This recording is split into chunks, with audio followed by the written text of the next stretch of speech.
వెంకటేశాయ. ఏడుకొండలవాడ వెంకటరమణ గోవింద గోవింద. శ్రీ శ్రీనివాస శ్రీ వెంకటేశ గోవింద గోవింద. కలియుగ ప్రత్యక్ష దైవం శ్రీనివాస పరబ్రహ్మ అనుగ్రహ విశేషంతో శ్రీమద్భాగవతంలో సప్తమ స్కంధంలోని విశేషాలు యథాశక్తి మనం తెలుసుకుంటూ ఉన్నాము. నారాయణం నమస్కృత్య నరం చైవ నరోత్తమం దేవీం సరస్వతీం వ్యాసం తతో జయముదీరయేత్. నారద మహర్షి ధర్మరాజునకు యతిధర్మములను గురించి వర్ణించి చెబుతూ ఆ యతిధర్మాల యొక్క గొప్పతనాన్ని వర్ణించారు. యతిధర్మము అంటే అర్థం ఏమిటి? ఈ ఐహికమైన విషయాల పట్ల నిజమైనటువంటి విరక్తి కలిగి ఉండడమే. ఆ సమదృష్టి, అలాగే భగవంతుణ్ణి పొందాలనే తపన, ఇవన్నీ గనక ఉన్నట్లయితే వారు సన్యాసాశ్రమాన్ని స్వీకరించకపోయినా సన్యాసులతో సమానమే అని చెబుతూ ఒక మహానుభావుని వృత్తాంతాన్ని వర్ణించి చెబుతూ ఉన్నారు. ప్రహ్లాదునకు ఆజగర వృత్తిని అవలంబించేటువంటి ఒక మహానుభావునకు మధ్య జరిగినటువంటి ఒక చర్చను, వృత్తాంతాన్ని చెప్పటం ప్రారంభించారు ధర్మరాజునకు. ప్రహ్లాదుడు తన అనుచరులతో కూడి అంతటా సంచరిస్తూ ఈ లోకంలో ఉన్నటువంటి విశేషాలు ఏమిటి, ప్రజలు ఎలా ఉన్నారని అంతా పరిశీలిస్తూ తిరుగుతూ ఉన్నాడు. ఆ సందర్భంలో సహ్యపర్వతం దగ్గర కావేరీ నదీ తీరంలో ఒక మహానుభావుడు శరీరం అంతా దుమ్ము ధూళి అంటుకుని ఒక కొండ చిలువలాగా అలా పడి ఉన్నాడు. దేని మీద ఆసక్తి లేకుండా ఉన్నాడు. ఆయన్ని చూస్తేనేమో బాగా బలిష్టంగానే ఉన్నాడు, ఏదైనా పని చేసుకోవచ్చు. కానీ ఆయన తటస్థంగా నాకేమీ పట్టదు అన్నట్లుగా అలా పడి ఉన్నాడు. ఆయన్ని చూచి ప్రహ్లాదుడు ఆశ్చర్యచకితుడై ఆయన్ని సమీపించాడు. దదర్శలోకాన్ విచరన్ లోకతత్వ వివిత్సయ. భగవత్ప్రియుడైన ప్రహ్లాదుడు అంతా సంచరిస్తూ ఆ మహానుభావుడి దగ్గరికి వెళ్ళి కర్మణా కృతిభిర్వాచ లింగై వర్ణాశ్రమాదిభి నవిందంతి జనాయం వై సోసావితి నవేతి చ. ఒక మనిషిని మనం ఎలా గుర్తిస్తాం? వాళ్ళు చేసే పనిని బట్టి. ఆయన ఏం చేస్తుంటారండి అంటే ఫలానా చోట ఆయన అధికారిగా పనిచేస్తున్నారు, లేకపోతే ఇంకో చోట ఇంకో పని చేస్తున్నారు. కర్మణ, వారు చేసే పని చేత గుర్తుపడతాం. అలాగే ఆకృతిభి, వేసుకున్నటువంటి వేషాన్ని బట్టి వాళ్ళు దేనికి చెందిన వాళ్ళో తెలుసుకుంటారు. వాచ, వాళ్ళు మాట్లాడే మాటల వల్ల కూడా వాళ్ళ వృత్తి ఏమిటి, ప్రవృత్తి ఏమిటి అన్నీ తెలిసిపోతాయి. లింగై, వారి స్వరూపము. వర్ణాశ్రమాది లింగములు, ఏ వర్ణంలో ఉన్నారు, ఏ ఆశ్రమంలో ఉన్నారన్న విషయాన్ని కూడా వాళ్ళ యొక్క వేషధారణ బట్టి తెలుసుకోవచ్చు. అలాగే నవిందంతి జనాయం వై. కానీ ఇక్కడ ఈ సహ్యపర్వత ప్రాంతంలో కావేరీ నదీ తీరంలో ఇక్కడ ఉన్నటువంటి ఈ మహానుభావుడు ఆజగర వృత్తిని అవలంబించేటువంటి మహానుభావునకు ఒక కర్మ లేదు, ఒక ఇదమిత్తమైనటువంటి స్వరూపం లేదు, ఒక వాక్కు, ఆ మాట కూడా ఏమీ మాట్లాడటం లేదు. వర్ణాశ్రమ ధర్మాల్లో ఆయన దేనికి సంబంధించిన వాళ్ళు కూడా తెలియటం లేదు. చూడంగానే ఆయన దీనికి చెందినవాడు అని చెప్పటం ఎవరి వల్ల కాదు. అలా ఆశ్చర్యాన్ని కలిగిస్తూ ఆయన గురించి తెలుసుకోవాలనేటువంటి ఉత్సుకతను ప్రేరేపించే విధంగా ఉంది ఆయన తత్వం. న విందంతి జనాయం వై సోసావితి నవేతి చ. ఈయన ఫలానావాడు అని ఎవరు చెప్పలేని పరిస్థితుల్లో ఉన్నాడు ఆ మహానుభావుడు. తం నత్వాభ్యర్చ్య విధివత్ పాదయోః శిరసా స్పృశన్ను వివిత్సురిదమప్రాక్షీత్తు మహాభాగవతో సురః. సామాన్యులైతే గనక మహానుభావుని చూసి ఎవరో పిచ్చివాడు, మనకి సంబంధం ఏముందని చెప్పి తొలగి వెళ్ళిపోతారు. కానీ ప్రహ్లాదుడు భక్తుడు కాబట్టి, భాగవతుడు కాబట్టి, ఎవరి మహానుభావుడు ఇంత తటస్థంగా ఉన్నాడు, లోకంలో జరిగే విషయాలేవి నాకు పట్టవన్నట్టుగా ఉన్నాడే, ఇతడెవరో గొప్ప మహానుభావుడనే ఆలోచన కలిగి గబగబా, ఎందువల్లంటే ఆయన ఎలా ఉన్న నిగూఢ అమల తేజస, అమల తేజాహ, నిగూఢమైనటువంటి స్వచ్ఛమైన తేజస్సు కలిగిన వాడు కాబట్టి ఆయన దగ్గరకు వచ్చి ఆ తేజస్సుని గుర్తించాడు ప్రహ్లాదుడు. ఆయనకు నమస్కరించి పూజించి విధివత్ పాదయో, పాదాల మీద పడి నమస్కారం చేస్తున్నాడు. ప్రహ్లాదుడు అంతటి వాడు ఆయన పాదాలు స్పృశించాడు. వివిత్సురిదమప్రాక్షీత్, తెలుసుకోదగిన విషయం వీరి దగ్గర ఏదో ఉందనే తపనతో ఈ విధంగా మహానుభావుణ్ణి ప్రశ్నిస్తున్నాడు. ఎవరు? మహాభాగవత అసుర. అసుర వంశంలో జన్మించినటువంటి మహాభాగవతోత్తముడైన ప్రహ్లాదుడు ఆ మహానుభావుడిని ఇలా ప్రశ్నించాడు. స్వామి, ఎవరు మీరు? చూడంగానే ఒక ఉత్సాహాన్ని, ఉత్సుకతను, తెలుసుకోవాలనే కోరికను రేకెత్తించేటట్టుగా ఉంది మీ రూపం. బిభర్షికాయం పీవానం సోద్యమో భోగవాన్ యథ. మిమ్మల్ని చూస్తేనేమో పీవానం కాయం, మీ శరీరం బాగా బలిష్టంగా ఉంది, బలవత్తరంగా ఉన్నది. ఈ బలిష్టమైన దేహం ఎవరికి ఉంటుంది? ఉద్యమ భోగవాన్. ఎవరైతే ఏదన్నా ఒక కార్యాన్ని చేస్తూ ఆ కార్యం ఆచరించడం ద్వారా వచ్చినటువంటి ద్రవ్యంతో శరీర పోషణ చేసి బలిష్టంగా తయారవుతారో, అంటే ఉద్యోగం చేసి డబ్బులు సంపాదించి ఆ డబ్బులతో విలాసవంతమైన భక్ష్యములు, రుచికరమైన భోగ్యములైన భక్ష్యములు కొనుక్కుని బాగా అరగించి హాయిగా పుష్టిగా ఉంటారో, చూడటానికి అలా కనిపిస్తున్నారు. మరి మీ ప్రవృత్తి చూస్తేనేమో వాటి పట్ల ఆసక్తి లేనట్లుగా ఉంది. ఇదేదో విచిత్రంగా ఉందే. విత్తం చైవోద్యమవతాం భోగో విత్తవతామిహ. డబ్బు ఎవరికి వస్తుందండి? ఉద్యమవతాం. ప్రయత్నం చేసి ఉద్యోగం చేస్తే విత్తం వస్తుంది, ధనం. మరి ఆ వచ్చిన ధనంతో ఏమవుతుంది? భోగో విత్తవతామిహ. భోగం ఎవరికి ఉంటుంది? ధనం ఉన్న వాళ్ళకి. మీ దేహాన్ని చూస్తుంటే బాగా బలిష్టంగా ఉన్నారు, బాగా భోగాలన్నీ అనుభవించినట్లు కనిపిస్తున్నారు. భోగినాం ఖలు దేహోయం పీవా భవతి నాన్యథ. భోగం కలిగినటువంటి వారికే ఇటువంటి దేహం అనేది సంప్రాప్తం అవుతుంది బలిష్టంగా. వేరే విధంగా ఇలా ఉండడానికి వీల్లేదే. మిమ్మల్ని చూస్తేనేమో అన్నీ విడిచిపెట్టినట్టున్నారు, మీ దేహాన్ని చూస్తేనేమో భోగాన్ని అనుభవించే వారికి తప్ప వేరొకరికి లేనిదిగా కనిపిస్తోంది ఈ దేహం. ఇది నాకు అంతు చిక్కనటువంటి ఒక చిక్కుముడి ప్రశ్న. దీనికి సమాధానం మీరే చెప్పాలి. నతే శయానస్య నిరుద్యమస్య బ్రహ్మన్నుహార్ధో యత ఏవ భోగః అభోగినోయం తవ విప్రదేహః పీవాయతస్తద్వదన క్షమంచేత్. హాయిగా పడుకున్నట్టున్నారు మీరు, దేని మీద ఆసక్తి లేదు, ఒక యోగంలో ఉన్నట్టున్నారు. నిరుద్యమస్య, ఏదన్నా చెయ్యాలనే కోరిక కూడా మీలో నాకు కనిపించటం లేదు, ఓ ప్రయత్నం లేదు. పోనీ మీ దగ్గర ధనరాశులు ఏమన్నా ఉన్నాయా అనుభవించడానికంటే? ఇక్కడ ఈ ధూళిలో ఉన్నారు మీరు, మీ దగ్గర డబ్బు కూడా ఉన్నట్టు. నహార్థ, మీ దగ్గర ధనం కూడా లేదు. ఓ మహానుభావ బ్రహ్మన్, ఏమిటి విచిత్రమైనటువంటి స్థితి? మీకు భోగం ఇంకెక్కడి నుంచి వస్తుంది? అభోగినః అయం తవ విప్రదేహ. భోగం లేనటువంటి మీకు ఈ దేహం ఏమిటి? పీవా, ఎలా ఉంది ఈ దేహం? బాగా బలిష్టంగా ఉంది. అలాంటి మీకు ఈ రకమైన ప్రవృత్తి ఎందువల్ల ఉంది? ఇది నాకు అర్థం కావట్లేదు. మీకు ఇబ్బంది లేకపోతే, మీరు చెప్పాలనుకుంటే, నా మీద దయ ఉంటే కనికరించి ఇందులో ఉన్నటువంటి గొప్పతనాన్ని వర్ణించి చెప్పండి. మీరు మహానుభావులు, అందులో సందేహం లేదు. మీలో తేజస్సు నిగూఢంగా స్పష్టంగా కనిపిస్తోంది, దయచేసి చెప్పండి అని ప్రశ్నించి ఇంకా ఇలా అంటున్నాడు.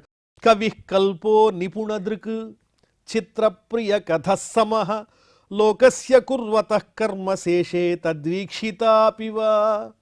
మిమ్మల్ని చూస్తుంటే మీరు విద్వాంసులని నాకు అర్థమవుతోంది. అది ఎవరికి తెలుస్తుంది అంటే మహానుభావులకే మహానుభావుల యొక్క లక్షణం తెలుస్తుంది. నహి వంధ్యా విజానాతి ప్రసవ వేదనాం విద్వానేవ విజానాతి విద్వజ్జన పరిశ్రమం నహి వంధ్యా విజానాతి గుర్వీం ప్రసవ వేదనాం అని ఆలంకారికులు చెప్పినట్లుగా, ఎవరైతే భగవద్జ్ఞాన పరులు ఉంటారో వాళ్ళకే అటువంటి జ్ఞానులు ఉన్న వాళ్ళు తటస్థపడుతూ ఉంటారు. మనం కూడా అనుకుంటాం, నాకెవరూ కనిపించట్లేదు భగవద్భక్తులు, అందరూ లౌకికమైన విషయాల పట్ల తిరిగే వాళ్లే కనిపిస్తున్నారు, గొప్పవాళ్ళు ఎవరూ లేరా అనుకుంటాం మనం. మన దృష్టి గనక భోగాల మీదే ఉంటే మనకి వాళ్లే తారసపడతారు. మనం కూడా పరమాత్మను గురించి తెలుసుకోవడానికి నిజమైన ప్రయత్నం చేసామనుకోండి, నటన లేకుండా, అప్పుడు వాళ్లే మనకి అడుగడుగునా ఆ భక్తులే గోచరిస్తూ ఉంటారు. అందువల్ల ప్రహ్లాదునకు కూడా ఆ మహానుభావుడు, ఆజగర వృత్తిలో ఉన్నటువంటి ఆ మహానుభావుని యొక్క దర్శనం లభించింది. ఆయనలో ఉన్న గొప్పతనం కూడా తెలిసింది. తెలిసి, అయ్యా మీరు సమర్థులు. సమర్థులంటే దేంట్లో సమర్థులు? ఇంద్రియాలను జయించటంలో, నిగ్రహ శక్తిలో. కల్ప, అలాగే నిపుణదృక్, నేర్పు కలిగినటువంటి చక్కని జ్ఞానము, ముందు చూపు ఉన్నవాళ్ళు. ముందు చూపు అంటే ఏమిటి? తరతరాలకు తగిన విధంగా ఆస్తిని పోగేయటం కాదు ముందు చూపంటే. నిపుణదృక్, మళ్ళీ ఈ జన్మ వద్దురా బాబు, ఇప్పుడు ఏ పని చేసినా ఆ కర్మ వల్ల పుణ్యము పాపము సంప్రాప్తం అవుతుంది. దాన్ని అనుభవించడానికి మళ్ళీ మనం ఏదో ఒక రూపంలో ఏదో ఒక దేహాన్ని ధరించి ఆ కర్మానుసారం పుట్టవలసిందే కదా, ఇవన్నీ మాకొద్దు అని పూర్తిగా కర్మని విడిచిపెట్టినటువంటి జ్ఞానిలా కనిపిస్తున్నారు. నిపుణదృక్ చిత్రప్రియ కథ. మిమ్మల్ని చూడబోతే చాలా విచిత్రమైనటువంటి వృత్తాంతమే ఉన్నట్టుంది మీకు. సమహ, అందరినీ సమంగా చూసే దృష్టి కనిపిస్తోంది మీలో. లోకస్య కుర్వతః కర్మ, లోకమంతా పనిచేస్తూ ఉంటే ఆ పని మానేసి మీరు ఇలా ధూళిలో మట్టిలో ఈ భూమి మీద పడి ఉన్నారేమిటి? మీ రూపం చూస్తేనేమో భోగాలు అనుభవించేదిగా ఉంది, కానీ మీ స్వభావం చూస్తేనేమో కర్మల పట్ల నివృత్తి భావంతో అవి ఆచరించకుండా ఉన్నట్లుగా ఉంది. హాయిగా శేషే తద్వీక్షితాపివ, అంతా చూస్తూ మీరు నిద్రిస్తున్నట్లుగా ఇలా పడుకుని ఉన్నారు. అది నాకు అర్థం కావట్లేదు, దయచేసి చెప్పండి అని అడుగుతున్నాడు ప్రహ్లాదుడు. నారద ఉవాచ, ఓ ధర్మరాజా విన్నావా ఈ విచిత్రం? స ఇత్థం దైత్యపతినా పరిపృష్టో మహాముని స్మయమానస్తమభ్యాహ తద్వాగమృత యంత్రితః. సహజంగా మహానుభావుడు సంభాషించడానికి కూడా పెద్ద ఉత్సుకత చూపించడు. లౌకికమైన వాళ్ళు ఏం మాట్లాడతారేమో పిచ్చాపాటి కబుర్లు చెబుతూ ఉంటారు, అనర్థమైన విషయాలతోనే రోజంతా గడిచిపోతూ ఉంటుంది. ప్రయోజనకరమైనటువంటి విషయం, సారభూతమైనటువంటి విషయం చెప్పేవాళ్ళు ఎవరుంటారు? కానీ ప్రహ్లాదుడు మాట్లాడినటువంటి విధానం ఎలా ఉంది అంటే అయస్కాంతంలా ఉంది. సారం తెలిసినటువంటి వాళ్ళు మాట్లాడినట్టుగా ఉంది. భక్తులే అలా మాట్లాడగలుగుతారు, భాగవతోత్తములే మాట్లాడగలుగుతారు. ఈ విధంగా ప్రహ్లాదుని యొక్క చక్కని సారవంతమైన అమోఘమైన వ్యర్థము లేని చక్కని మాటలు ఎప్పుడైతే ఆ మహర్షి, ఆ మహానుభావుడు, ఆజగర వృత్తిలో ఉన్న మహానుభావుడు విన్నాడో వెంటనే ఆయన స్మయమానః, చిరునవ్వు నవ్వుతూ తద్వాగమృత యంత్రిత, ప్రహ్లాదుని వాక్ అనేటువంటి అమృతంతో ఆకర్షింపబడి ఈయనెవరో మన మార్గానికి సంబంధించిన వ్యక్తిలాగానే ఉన్నాడు, మనలాగానే భగవంతుని ఎందే దృష్టి కలిగిన వాడని ఆయన ఈ రకంగా చెప్పడం మొదలెట్టాడు. బ్రాహ్మణ ఉవాచ, ఆ బ్రాహ్మణోత్తముడు ఇలా మాట్లాడుతున్నాడు. వేదేదమసురశ్రేష్ఠ భవాన్నన్వార్య సమ్మతః ఈహోపరమయోః నృణాం పదాన్యధ్యాత్మచక్షుష. ఓ ప్రహ్లాద, మహానుభావ, భాగవతోత్తమ, నువ్వు నన్ను ప్రశ్నిస్తున్నావు కానీ ఇందులో ఉన్న మర్మం నీకు తెలియదా? అధ్యాత్మ చక్షుష, అసలైన జ్ఞానం నీ దగ్గరే ఉందయ్యా. మానవులు కర్మలు ఆచరించటం వల్ల, సంపూర్ణంగా వాటిని విడిచిపెట్టడం వల్ల, అంటే ప్రవృత్తి మార్గము నివృత్తి మార్గము, ఈ రెండిటి వల్ల కలిగేటువంటి ఫలితం ఏమిటో నీకు తెలియదా? ఈహో పరమయోహో, కోరికలతో పనుల్ని ఆచరించటం, వాటి నుంచి విరమించటం, ఈ రెండిటి మధ్య ఉన్నటువంటి భేదము, వాటి వల్ల కలిగే ఫలితము అధ్యాత్మ చక్షుష, అంటే చక్కని దైవపరమైన దైవీ సంపద కలిగినటువంటి నీకు ఈ విషయాలు తెలియనివి కాదు. అయినా కూడా నువ్వు ఎలాంటి వాడివి? ఆర్య సమ్మత, బ్రహ్మాది దేవతలు మహానుభావులే నువ్వింతటి వాడివని చెప్పారు. అంత గొప్పవాడివి నువ్వు నన్ను ప్రశ్నించటం ఏమిటి? యస్య నారాయణో దేవః భగవాన్ హృద్గతః సదా, నీ హృదయంలో నిరంతరము నారాయణుడు విలసిల్లుతూ ఉంటాడు. ఆ స్థాయి కోసమే కదా నేను ప్రయత్నించేది.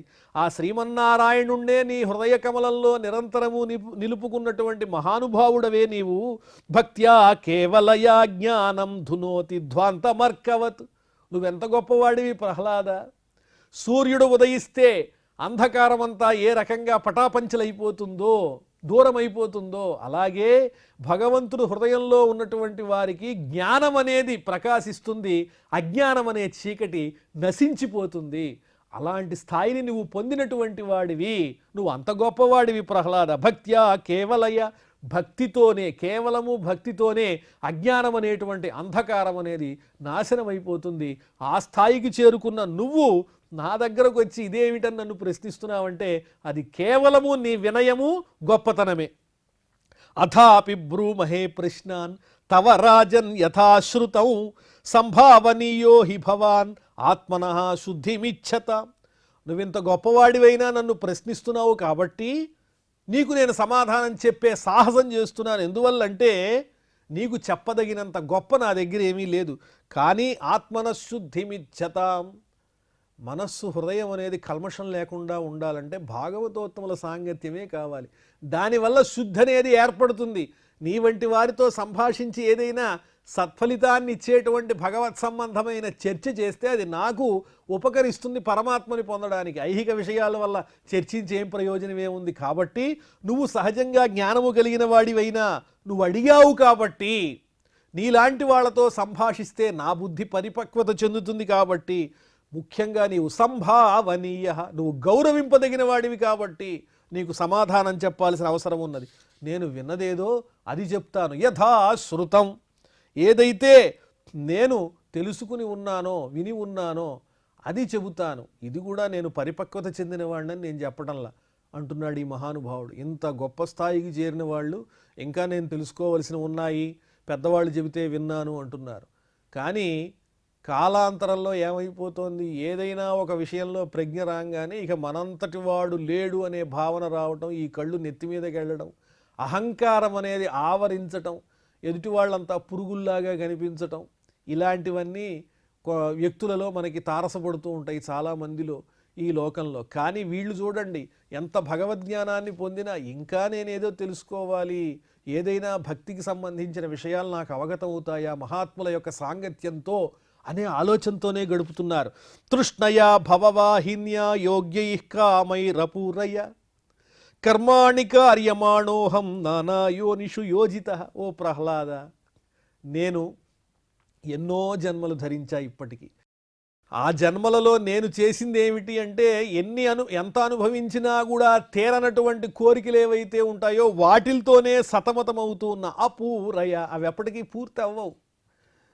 ఎన్ని అనుభవించినా ఇంకా ఏవో కనిపిస్తూనే ఉంటాయి. ఆ తృష్ణయ భవవాహిన్య, కోరికల్ని పెంచేటువంటి భవసాగరం అనే ప్రవాహంలో నేను కొట్టుకుపోతూ ఉన్నాను. ఆ విధంగా ఇప్పటికీ ఎన్నో జన్మలు ధరించాను. ఏ జన్మలోనూ నేను కర్మలు ఆచరిస్తూనే ఉన్నాను. ఆ కర్మలు దేనికోసం? కోరికలు తీర్చుకోవటం కోసం. ఎన్ని కోరికలు అనుభవించినా కూడా వాటికి అంతం లేదు, అసలు సారమే లేదు. ఆ కార్యములను ఆచరిస్తూ నానా యోనిషు యోజిత, అనేక రకాలైనటువంటి జన్మలతో నేను సతమతమయ్యాను. యదృచ్ఛయా లోకమిమం ప్రాపితః కర్మభిః భ్రమన్ స్వర్గాపవర్గయో ద్వారం తిరశ్చాం పునరస్య చ. అనుకోకుండా, యదృచ్ఛయ, అనుకోని కారణం చేత, ఇమం లోకం ప్రాపితః, ఇదిగో ఈ మానవ జన్మని ధరించాను, ఈ భూమి మీదకి వచ్చాను. ఈ భూమి మీదకి రావటం దేనికి అంటే కర్మలను ఆచరించడానికి యోగ్యమైనటువంటి చోటు భూమి కాబట్టి ఆ కర్మలు ఆచరిస్తూ ఆచరిస్తూ ఈ భూమి మీదకి వచ్చాను. ఇదిగో ఇప్పటికి ఈ దేహాన్ని ధరించాను. ఈ భూమి ఎలాంటిది, అలాగే ఈ దేహం ఎలాంటిది? స్వర్గాపవర్గయో ద్వారం, స్వర్గాన్ని పొందాలన్నా మోక్షాన్ని పొందాలన్నా ప్రధానమైనటువంటి సాధనం ఏమిటి అంటే ఈ దేహమే. సత్కర్మలను ఆచరించి తద్వారా భగవత్ప్రీతిని పొందగలిగేటువంటి మార్గం కూడా ఈ భూమి మీదే ఉన్నది. ఇది కర్మభూమి కదా. జంతువుల రూపంలో తిరశ్చాం పునరస్య చ, జంతువులకు మానవాది దేహధారులకు అందరికీ కూడా మార్గభూతమైనది ఏది, దారి చూపించేది ఏది అంటే ఈ భూమే, అలాగే ఈ దేహమే. ఈ దేహాన్ని ధరించటం వల్లనే మనం ఏదైనా పరమాత్మకు సంబంధించినటువంటి ప్రయత్నాన్ని ప్రధాన ఉపకరణంగా ఈ దేహాన్ని ఉపయోగించుకుని చెయ్యొచ్చు. ఆ రకంగా నేను ఎన్నో జన్మలు ధరించినా ఆ జన్మలలో కోరికల వెంట పరిగెత్తాను, కానీ భగవద్జ్ఞానాన్ని మాత్రం ఏ విధంగానూ సంపూర్ణంగా సముపార్జించలేకపోయాను. అత్రాపి దంపతీనాంచ సుఖాయాన్యాపనుత్తయే కర్మాణి కుర్వతాం దృష్ట్వా నివృత్తోస్మి విపర్యయం. ఈ లోకంలో నేను గమనించింది ఏమిటో తెలుసా? భార్యాభర్తల సంబంధం గురించి చెబుతున్నారు. అత్రాపి దంపతీనాంచ, స్త్రీ పురుష రూపంలో ఉన్నటువంటి ఈ దంపతులు సుఖం కోసం అలాగే దుఃఖాన్ని పోగొట్టుకోవటం కోసం ఏవేవో ప్రయత్నాలు చేస్తూ ఉంటారు. ఇది సుఖమని, ఇది దుఃఖమని వాటిల్లో పడి కొట్టుకుంటూ ఉంటారు, బాధపడుతూ ఉంటారు. సుఖాయాన్యాపనుత్తయే, దుఃఖాన్ని పోగొట్టుకోవడానికి సుఖాన్ని పొందడానికి వీళ్ళు చేసేటువంటి కర్మాణి కుర్వతాం దృష్ట్వా, వాళ్ళు చేసే పనులు నేను చూశాను. కానీ వాటి వల్ల ఏం జరుగుతోంది అంటే అసలైనటువంటి ప్రయోజనం ఏదైతే ఉందో అది దూరం అయిపోతోంది. వాళ్ళు మళ్ళీ మళ్ళీ పుడుతూనే ఉన్నారు, గిడుతూనే ఉన్నారు. నివృత్తోస్మి విపర్యయం, వాళ్ళు పొందాలనుకున్న సుఖాన్ని పొందలేకపోతున్నారు, దుఃఖాన్ని పోగొట్టుకోలేక విపరీతమైనటువంటి ప్రయోజనాన్ని పొందుతున్నారు. ఆ విపరీతమైనటువంటి ఫలితాలను నేను చూచేటప్పటికీ ఈ కర్మ చెయ్యాలనేటువంటి కోరిక నాలో నశించిపోయింది. నివృత్తోస్మి, అందువల్లనే ఏమీ చెయ్యకుండా పరమాత్మను ధ్యానం చేస్తూ ఇలా ఉన్నాను. నాకు దేని మీద ఆసక్తి లేదు, అనాసక్తి లేదు. ఈ మృత్యు అంటే ఏమిటి, జీవితం అంటే ఏమిటి, ఇవేవి కూడా నాకు పట్టవు. సుఖమస్యాత్మనో రూపం సర్వేహోపరతిస్తను మనస్సంస్పర్శజాన్ దృష్ట్వా భోగాన్ స్వప్స్యామి సంవిశన్. నిజంగా ఆలోచిస్తే సుఖం ఏమిటి అంటే ఆనందమయమైన సుఖస్వరూపం ఏది అంటే ఆ జీవుని యొక్క స్వరూపమే, ఆత్మస్వరూపమే నిజమైన సుఖము. ఆ ఆనందానుభూతిని విడిచిపెట్టి ఇంద్రియాలతో మనస్సు ప్రేరేపిస్తే ఈ ఇంద్రియాలు కోరేటువంటి సుఖాల వెంట పరిగెత్తటం, ఇంద్రియాలు చూపించే వాటిని సుఖాలు అనుకుని పరిగెత్తడం అనేటువంటిది అజ్ఞానమే కదా. నిజమైన సుఖం అనేది మనలోనే ఉన్నప్పుడు, పరమాత్మ స్వరూపంలో ఉన్నప్పుడు దాన్ని విడిచిపెట్టి మనస్సు ప్రేరేపించే ఐహికమైనటువంటి ఈ తుచ్చమైన సుఖాలను, సుఖాభాసలను సుఖములుగా భావన చేసి తిరగడం అనేది అనవసరము. మనలోనే ఆత్మానందం ఉన్నది అనే భావన నాకు కలిగిందయ్యా. అందువల్లనే భోగాన్ దృష్ట్వా స్వప్స్యామి, అశాశ్వతమైన వాటి గురించి ఆలోచించకుండా ఇదిగో ఇక్కడ నేను ఇలా పడుకునున్నాను అని వర్ణించి చెబుతూ ఉన్నారు. ఇత్యేతదాత్మన స్వార్థం సంతం విస్మృత్య వైపుమాన్ విచిత్రమసతి ద్వైతే ఘోరామాప్నోతి సంస్కృతిం. ఈ రకంగా అనాలోచితంగా నిజమైనటువంటి ప్రయోజనమేదో మర్చిపోయి భగవంతుణ్ణి పొందడమే నిజమైన స్వార్థము, అదే మన ప్రయోజనం అనే విషయాన్ని మర్చిపోయి తనలో ఉన్న పరమాత్మను అన్వేషించటం అనేది మర్చిపోయి పుమాన్ పురుషుడు అసతి, అసత్యమైనటువంటి ఈ మాయలో పడి కొట్టుకుంటూ ఇంద్రియ భోగాల కోసం తాపత్రయపడుతూ ఘోరామాప్నోతి సంస్కృతిం, మళ్ళీ జన్మను పొందుతున్నాడు, మరణిస్తూ ఉన్నాడు, మళ్ళీ దేహాన్ని ధరిస్తున్నాడు. ఈ రకంగా ఈ ఆవృత్తి జరుగుతూనే ఉంది. కానీ ఏనాటికి నిజమైనటువంటి ప్రయోజనం మాత్రం అతను అందుకోలేకపోతున్నాడని నాకు అర్థమైంది. ఈ సంసారంలో ఉన్న వాళ్ళంతా అదే చేస్తున్నారు. స్త్రీ పురుష రూపాల్లో ఉన్నటువంటి ఈ దంపతులు కూడా సుఖం కాని వాటిని నిజమైన సుఖాలు అనుకుని భ్రాంతి పడుతూ విపరీతమైనటువంటి ప్రయోజనాన్ని పొందుతూ, విపరీత ప్రయోజనం అంటే వ్యతిరేక ప్రయోజనం, ఏది ప్రయోజనం భగవంతుణ్ణి పొందడం, ఆ పొందడం అనే నిజమైన ప్రయోజనాన్ని కాకుండా మళ్ళీ జన్మలు పొందడం అనేటువంటి అజ్ఞానమయమైన ఆ ప్రయోజనాభాసతో ఉన్నటువంటి సుఖాభాసతో ఉన్న స్థితిని పొంది దుఃఖపడుతూ ఉన్నారు. అందువల్లే అది నాకు ఇష్టం లేక ఈ కర్మలన్నింటినీ విడిచిపెట్టి ఇలా పడుకుని ఉన్నాను. జలం తదుద్భవైశ్చన్నం హిత్వాజ్ఞో జలకామ్యయ మృగతృష్ణాముపాధావేత్ యథాన్యత్రార్ధదృక్ స్వతః. ఒక చోట జలం ఉంది, ఆ జలం మీద చక్కగా గడ్డి మొలిచింది. గడ్డి ఎందువల్ల మొలిచింది అంటే ఆ జలం ఉన్నందువల్లే గడ్డి మొలిచింది. ఆ గడ్డి కింద చన్నంగా రహస్యంగానేమో జలం ఉన్నది. మరి అలాగే నీరు కోరుకున్నటువంటి వాడు ఏం చేస్తాడు, అక్కడున్న జలాన్ని గమనించకుండా ఎండమావుల చుట్టూ తిరుగుతూ ఉంటాడు. మృగతృష్ణాముపాధావేత్ యథా అన్యత్రార్ధ దృక్ స్వతః. ఈ తృణము లోపల ఉన్నటువంటి అంతరంగంగా ఉన్నటువంటి ప్రయోజనకరమైన జలాన్ని ఇక్కడ వెతకటం మానేసి ఎక్కడ వెతుకుతున్నాడు, ఎండలో కనిపించేటువంటి ఎండమావుల్లో నీరుందనుకుని పరిగెత్తినట్లుగా. అది ఆభాస మాత్రమే. అలాగే ఇంద్రియాల వల్ల కలిగేటువంటి సుఖాలు ఏవైతే ఉన్నాయో అవి ఎండమావుల్లాగా కనిపిస్తాయి, నీటిలాగా కనిపిస్తాయి, ప్రయోజనవంతమైన నీటిలాగా. అక్కడికి వెడితే ఏమీ ఉండదు. అలాంటివే ఈ తుచ్చమైనటువంటి సుఖాలన్నీ. నిజమైన సుఖాలు ఏమిటి అంటే గడ్డి కింద దాగి ఉన్నటువంటి నీటిలాగా సారవంతమైనటువంటి పరమాత్మ తత్వమే నిజమైనటువంటి జ్ఞానము. అది తెలుసుకోకుండా ఎండమావుల వెంట పరిగెత్తినట్లుగా ఐహిక సుఖాల కోసం అందరూ పరిగెడుతున్నారు. దేహాదిభిః దైవతంత్రైః ఆత్మనః సుఖమీహతః దుఃఖాత్యయంచానీశస్య క్రియామోఘాః కృతాః కృతాః. చేసుకున్నటువంటి ప్రారబ్ధం వల్లనే ఈ దేహం అనేది ప్రాప్తిస్తోంది. ఆ దేహం ప్రాప్తించినప్పుడు ఈ కర్మలు కూడా వెంటపడుతూ ఉంటాయి కదా. తనకు సుఖం కావాలనేటువంటి కోరికతో ప్రారబ్ధం వల్ల వచ్చిన ఈ దేహంతో అనేక రకాలైనటువంటి కర్మలను ఆచరిస్తూ దుఃఖాన్ని పోగొట్టుకుందామని ప్రయత్నం చేస్తూ అది చేతగాక ఎన్నో కార్యములను ఆచరిస్తూ అవన్నీ విఫలమైపోయి బాధపడుతూ ఉంటారు. క్రియామోఘాహ కృతాహ కృతాహ మోఘాహ, వ్యర్థములైనటువంటి క్రియాహ, పనులన్నీ కూడా కృతాహ, మళ్ళీ మళ్ళీ చేయబడుతూ ఉన్నాయి. దేనికోసం అంటే దుఃఖాన్ని పోగొట్టుకోవడం కోసం. కానీ దుఃఖం అనేది పోదు. వీటిల్ని ఆచరించడం ద్వారా, కోరికలను తీర్చుకోవడం ద్వారా దుఃఖం అనేది పెరుగుతూనే ఉంటుంది. కానీ ఆ విషయం ఎవరూ తెలుసుకోలేకపోతున్నారు. ప్రారబ్ధం వల్ల వచ్చినటువంటి ఈ దేహాన్ని ధరించినందువల్ల మాయకి లోనై కోరికల చుట్టూ పరిగెడుతూ ఉన్నారు, సుఖాలను కోరుకుంటున్నారు తప్ప పరమాత్మ జ్ఞానం పట్ల ఎవరికీ ఆసక్తి లేకుండా పోయింది. ఆధ్యాత్మికాదిభిర్దుఃఖై అవిముక్తస్య కర్హిచిత్ మర్త్యస్య కృచ్ఛ్రోపనతై అర్థై కామై క్రియేత కిం.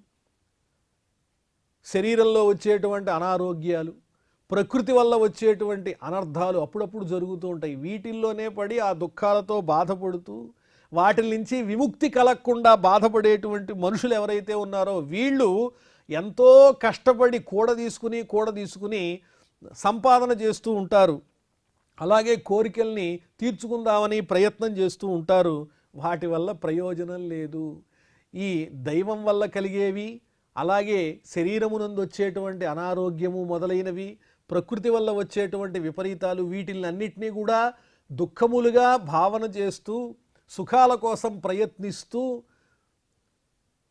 ధన సంపాదన కోసం బాధపడుతూ కోరికల వెంట పరిగెత్తేటువంటి ఈ మానవులకు నిజమైనటువంటి సుఖం అనేది తెలియదు. వాళ్ళకి ప్రయోజనం ఏమున్నది? ఎంత ధనాన్ని సంపాదించినా ఆ ధన సంపాదన వల్ల కలిగేటువంటి ప్రయోజనం ఈషణ్ మాత్రం కూడా లేదు అని ఆ మహానుభావుడు, మహాపురుషుడు ప్రహ్లాదునితో చెబుతూ ఉన్నారు. అవన్నీ వ్యర్థమైనవని నాకు తెలిసాయి కాబట్టే ఏ కర్మ చేయకుండా ఈ రకంగా నేను పడుకుని ఉన్నాను ఈ ధూళిలో అని చెప్పారు. ఇంకా చాలా విశేషాలు వర్ణించి చెప్పారు. అవన్నీ మళ్ళీ మనం తెలుసుకుందాం. ప్రస్తుతం క్షమాప్రార్థనాదులతో ఈ కార్యక్రమాన్ని పరిసమాప్తం చేసుకుందాం. అథ క్షమా ప్రార్థన. యదక్షరపదభ్రష్టం మాత్రాహీనంచ యద్భవేత్ తత్సర్వం క్షమ్యతాం దేవ నారాయణ నమోస్తుతే. శ్రియఃకాంతాయ కళ్యాణ నిధయే నిధయేర్థినాం శ్రీవేంకట నివాసాయ శ్రీనివాసాయ మంగళం.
Oh